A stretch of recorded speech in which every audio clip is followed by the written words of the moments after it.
What's good, YouTube? It's your boy P Money. So, we finally reached the off season for the Blazers, and since we did that, it's pretty much time to talk about like preseason projections and everything. I felt when this team was first constructed last offseason that we could win 50 plus games, and we ended up being 23 plus games lower than that. So I was way wrong, but I feel like this season is an outlier. Things didn't go our way, injuries piled up, we had issues in the front office. Now everything is a clean slate, and I feel very confident that our interim GM, Joe Cronin, I feel Coach Billups, and I feel Dame, all three of those entities combined are going to build something very, very special. I feel like we're going to attract a lot of talent this offseason.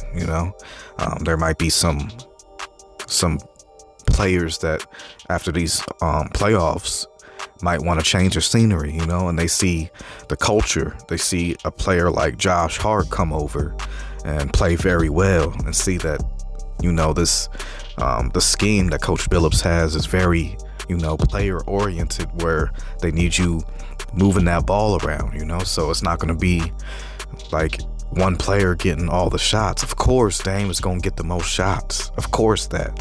And Ant's probably going to get the second or third most, depending on what we do, So, but it's not like it's going to be like guys are going to understand.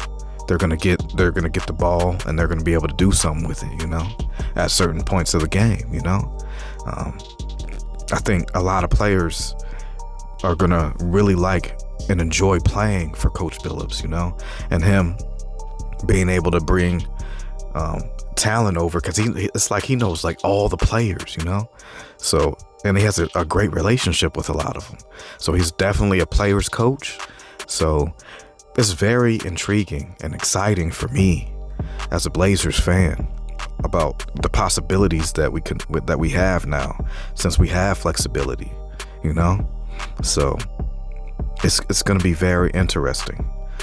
So in terms of like the interviews that Joe Cronin had, he name dropped Dame, Ant, Nas, Hart, Winslow, and Nurk specifically.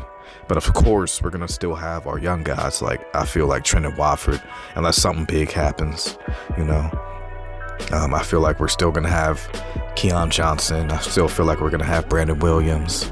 I think we'll still have Greg Brown, possibly, so I think those guys are pretty safe, unless something crazy happens and they just have to be included, to make the money right, but this is just a different position that the Blazers are not accustomed to being in. Usually they'll do like, it's Dame, CJ, Nurk, and then they just fill it up after that, but now we're gonna have a different dynamic. We're gonna have Ant in his progression.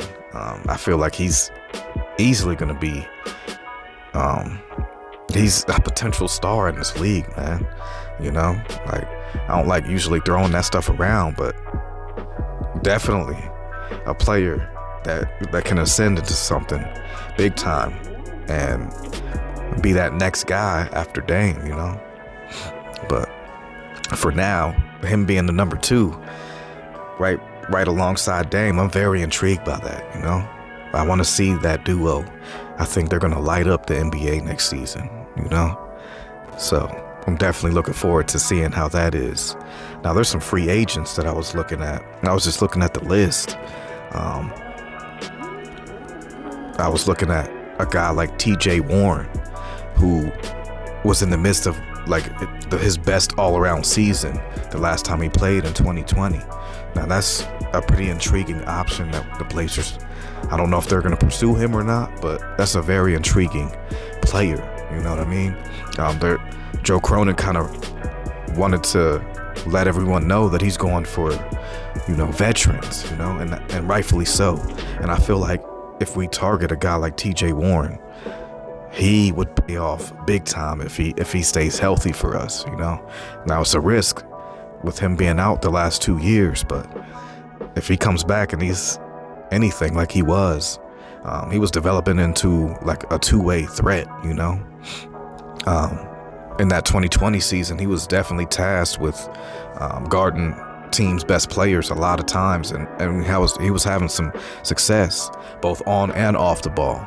Now his off ball still needs work, of course, but his on ball defense is very good, so that's a definite intriguing player. And then his offense, he's always been known for his offense. It was always his defense that people were concerned about. That's pretty much why the Suns kind of gave him up, They felt like his defense wasn't good enough, so they just traded him away to the Pistons, So that's a very intriguing option. There's also Otto Porter Jr., definitely a solid guy. Played very well this season for the Warriors and still continues to play well. I think he's shooting like 37% from three, I think he's like 9 points a game or so, shooting pretty efficiently. I think like 46% or so from the field. So that's an intriguing option. I would rather have TJ Warren than Otto Porter Jr., but if we miss out on TJ Warren, I wouldn't be mad about an Otto Porter Jr. His size, that's another thing that Joe Cronin talked about during his interview, was we need guys with size. TJ Warren, Otto Porter Jr., Jeremy Grant, those all fit the bill, you know what I'm saying? Also, I know we need another big, because I like Drew Eubanks, but I'd rather him be our third center. So there's guys like Mitchell Robinson. There's a guy that was really impressive to me in Jalen Smith. There's Chris Boucher, or possibly we use our draft capital and get a young big, but I'd rather probably get a more established vet big. I know I've seen like Dwayne Dedman.